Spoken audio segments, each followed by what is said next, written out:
नाशिक मधल्या या शाळेची गोष्ट जगावेगळी आहे। त्यासाठी हा व्हिडिओ पूर्ण बघा। नाशिक जिल्ह्यातील एका छोट्याशा गावात अशी शाळा आहे जिथे चमत्कार घडतोय। हिवाळी जिल्हा परिषदेच्या शाळेतले विद्यार्थी फक्त 10-20 नव्हे तर तब्बल 1000 पाढे बिनचूक म्हणतात। नर्सरीतल्या मुलीला 37चा पाढा तोंडपाठ आहे। रोज 12 तास चालणारी ही शाळा आहे। इथे सुट्टी नाही। वर्षभर 365 दिवस इथलं शिक्षण सुरूच असतं। विद्यार्थी दोन्ही हातांनी एकाच वेळी लिखाण करतात आणि पाठांतरही करतात।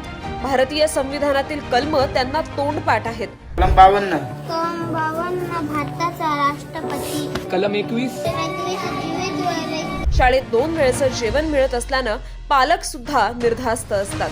ना कोणते महागडे बेंचेस, ना कोणती डिजिटल क्लासरूम, पण केशव गावित या शिक्षकानं ही किमया करून दाखवली आहे। त्यांना विद्यार्थ्यांना फक्त शिक्षित करायचं नाहीये तर त्यांच्या हाताला रोजगार कसा उपलब्ध होईल याकडे त्यांचं लक्ष आहे। नाशिक मधल्या या शाळेनं सिद्ध केलं की चांगल्या शिक्षणासाठी हाय टेक्नॉलॉजीची गरज नसते तर लागते फक्त जिद्द, मेहनत आणि काहीतरी वेगळं करण्याची हिंमत।